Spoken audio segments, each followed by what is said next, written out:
Deloach. This is Coaching 101, a space for growth, accountability, and transformation, where insight meets action and people learn to move forward with purpose.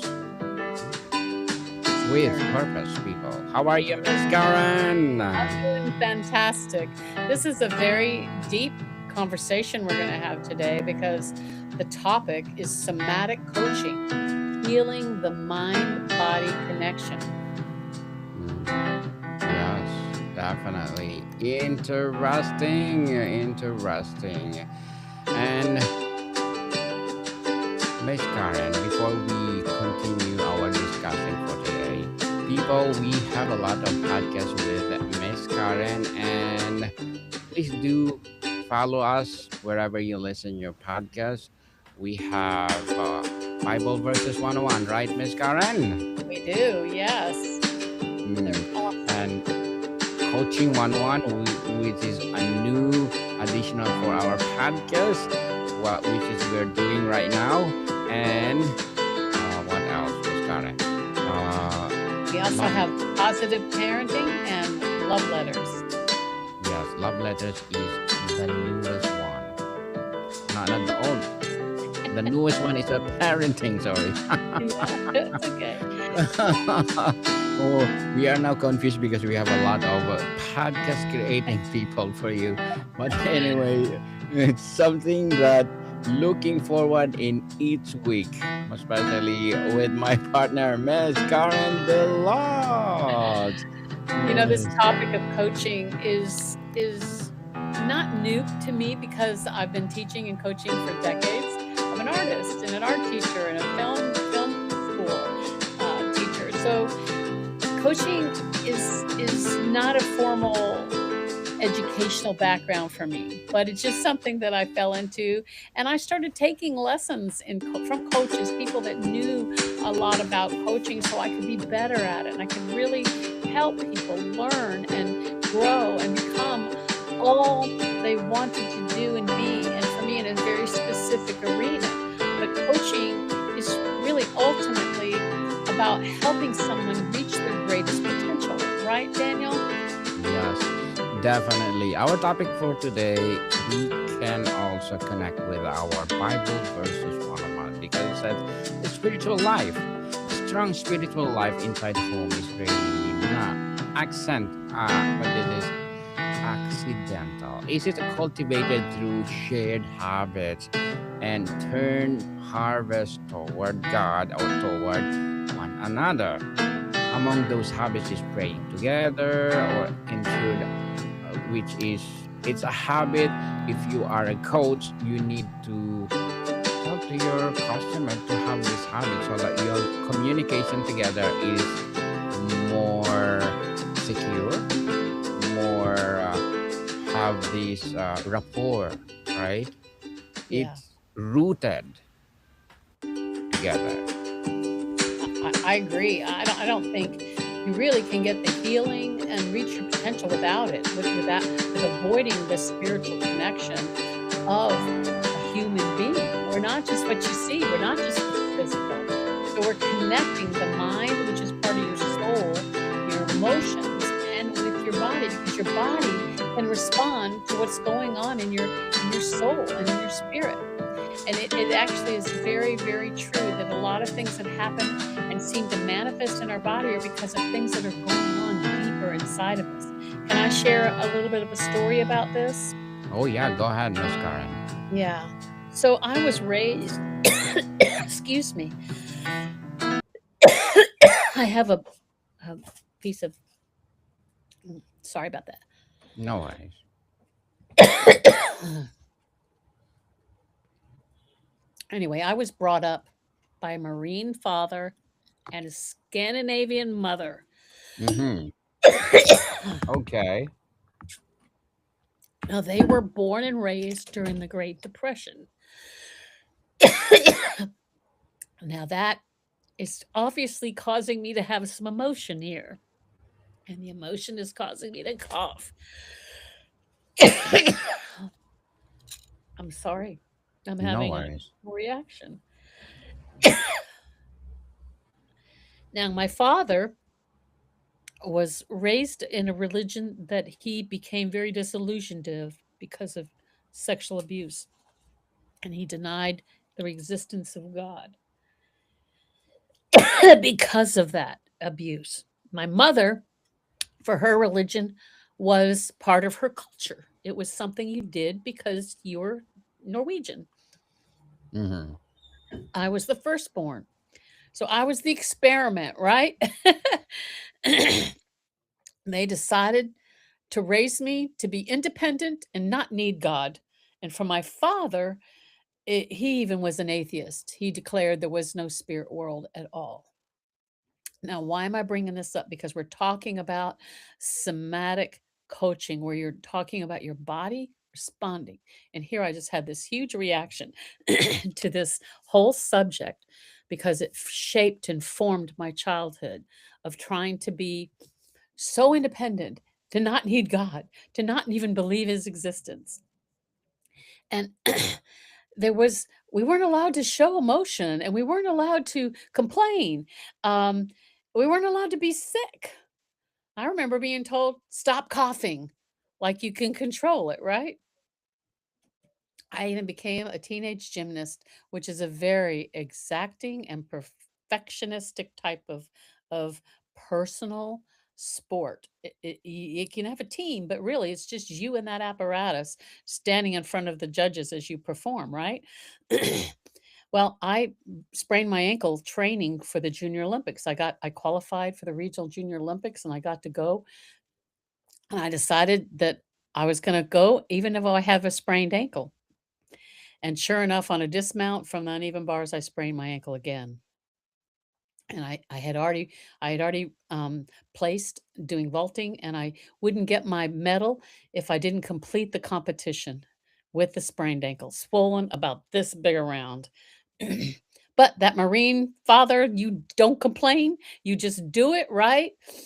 And I did, and I got my medal, and I had a swollen ankle for years. And it's still not perfect, trust me. But that was all from being raised to not share what's really going on inside. I became very good at hiding, and I was an actor because I could put on these masks of being happy and put on these masks of not being having any pain, whether it was emotional pain or physical pain.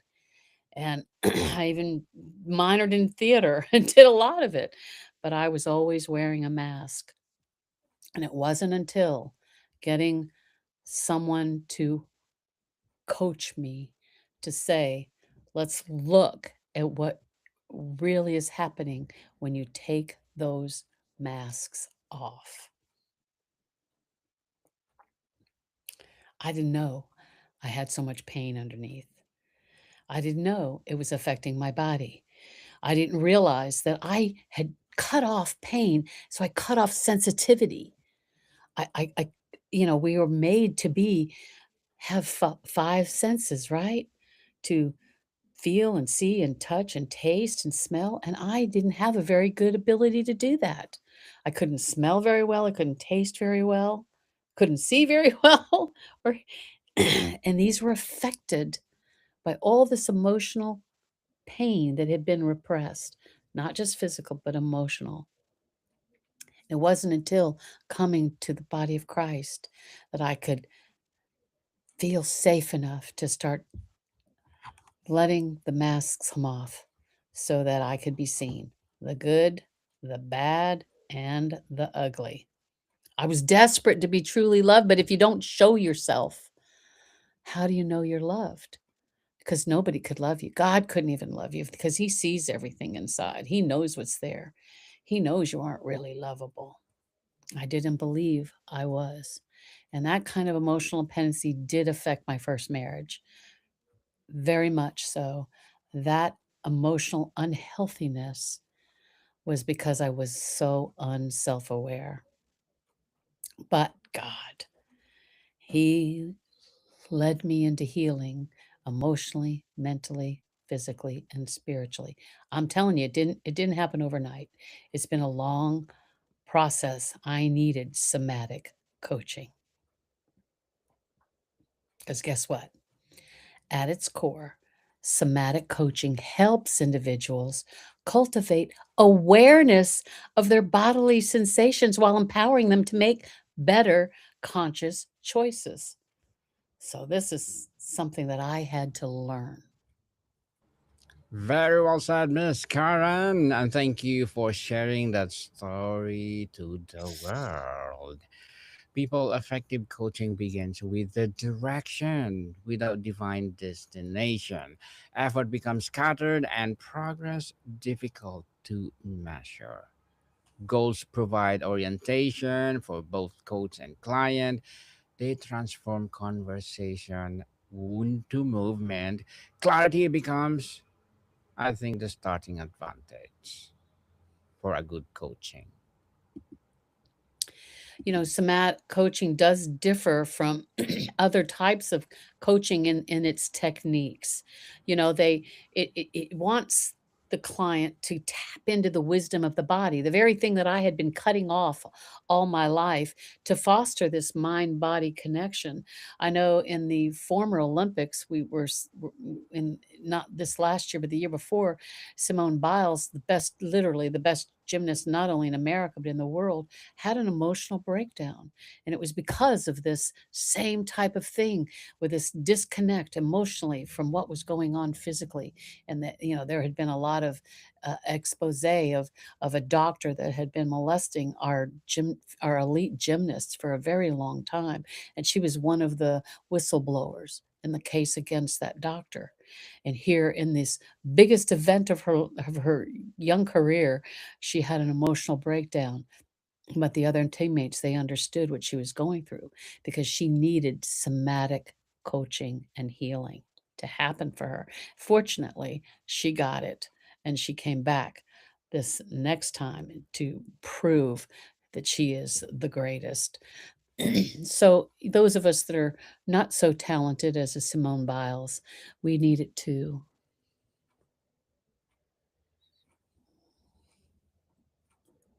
And working goal must be a meaningful to a client too, right, Miss Karen? Yeah. External pressure rarely sustain long-term action.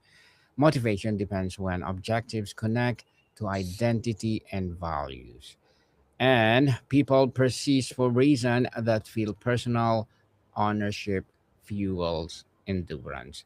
And people, it depends to your customer too. Our first statement is saying that you need to pray each other, but if your customer is not a religious, well, check if the customer is good for him, right? It's not just like, okay, we need to pray before we do the coaching. But if your client is not a Christian or whatever, well, please align with your client belief or something else. Yeah, it's good. The mind, when they're saying the mind body connection, the mind is also the will and the emotions. Our mind, will, and body are all part of our soul, connected to our spirit.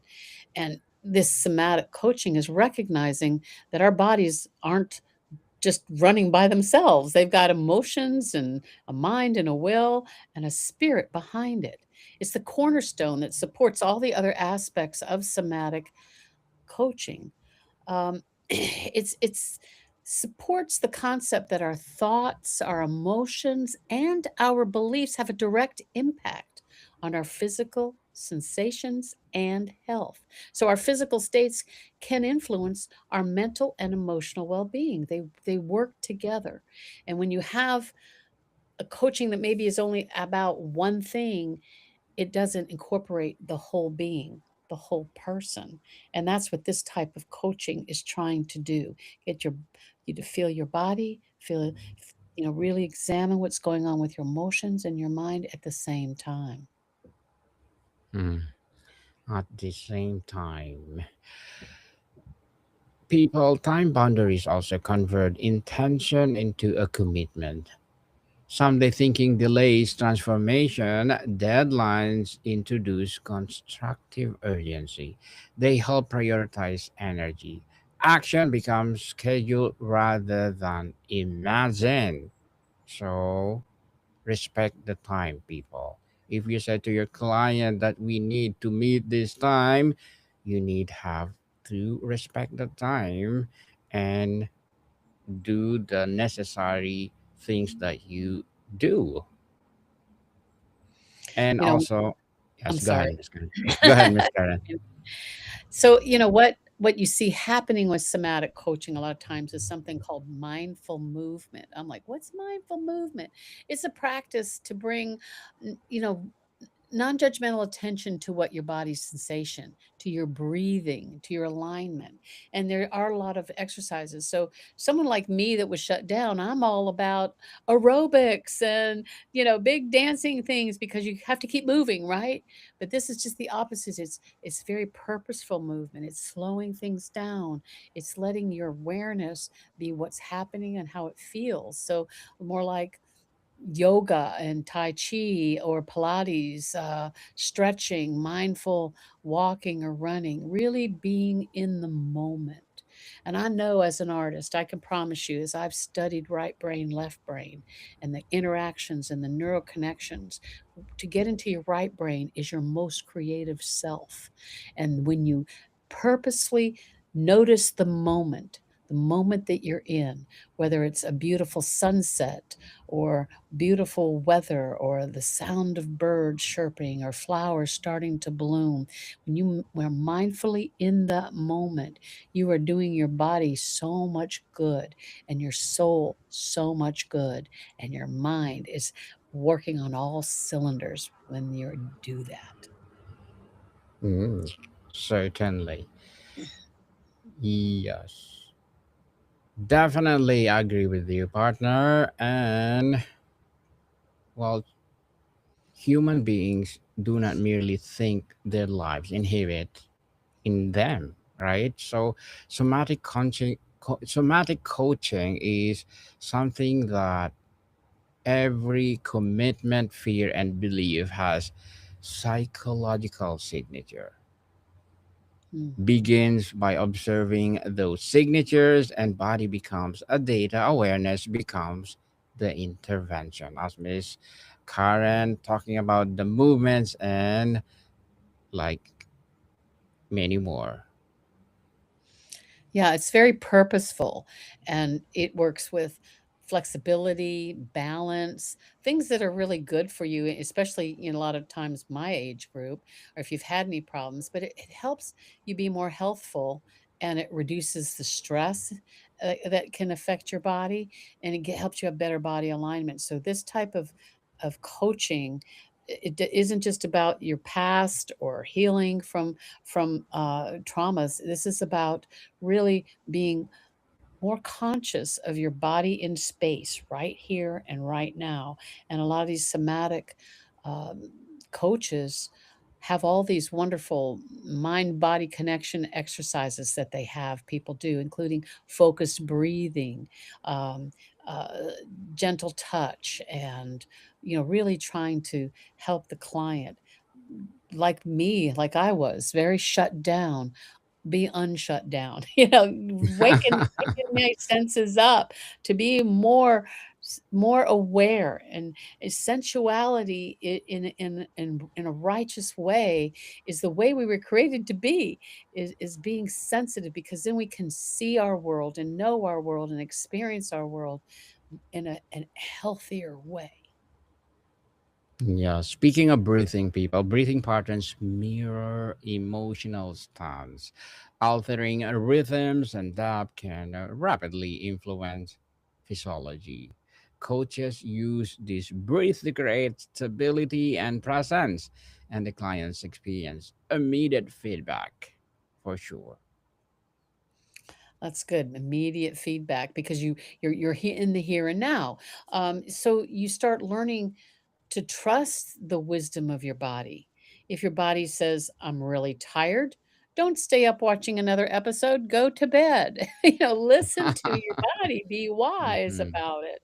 And it causes a strength. As you start listening and paying attention to what your body is telling you, then you're going to have more autonomy in your system. You're going to be more independent and healthier.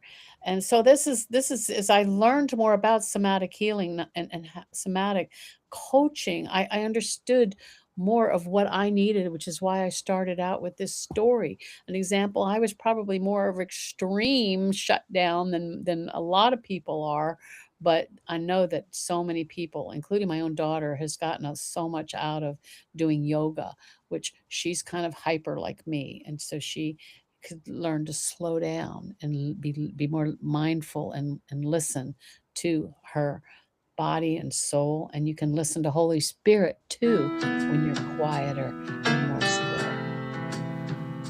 Indeed, people. Somatic coaching reminds us that lasting change is not achieved by insight alone, but recognizing how life is lived through the body. When your clients learn to notice posture, tension, and rhythm, they gain access to mechanics beneath behavior. Awareness opens to the door to choice, and choice builds agency. Over time, new patterns feel natural rather than forced. Growth becomes sustainable because it is practiced at the level of being. That's really good, Daniel. That's very good. As we recognize the effects of stress and anxiety, we learn to be more about self-care. Just like when you're on an airplane and they drop those masks, that as a parent, you're supposed to put it on yourself before you put it on someone else, so that you can be a better caregiver. Well, guess what? As a parent, as a grandparent, you want to be healthy so that you can help others be healthy. Very well said, Miss Karen. And again, would you like to plug in our podcast? I am so happy to do that, Daniel, because it is a privilege to do these with you. We've got love letters, which Daniel's been doing for quite a few years, getting letters from our listeners to help us to find answers for relationship issues. And trust me, we do take those very seriously and work hard to give the best wisdom we know how. We also have one called Bible Verses 101, where we share scripture that has personal meaning and deep impact for our lives. And a new one called Positive Parenting that we're just putting together to help us be better parents, all of us. Yes, definitely. Please do listen to us, people. Our Coaching 101 is already live wherever you listen to your podcast, as well our Bible Verses 101 and Love Letters. Except for the Positive Parenting, it will be published next month because we are, putting more episodes together. And then we publish it, but we're live every Saturday. We're live, people, so please support us. Watch us while we are not yet published on podcast itself. But Ms. Karen, thank you so much for your time. Oh, it's my privilege. I thank you so much. And listeners, we love you. And God bless you, one and all. What can people see you soon?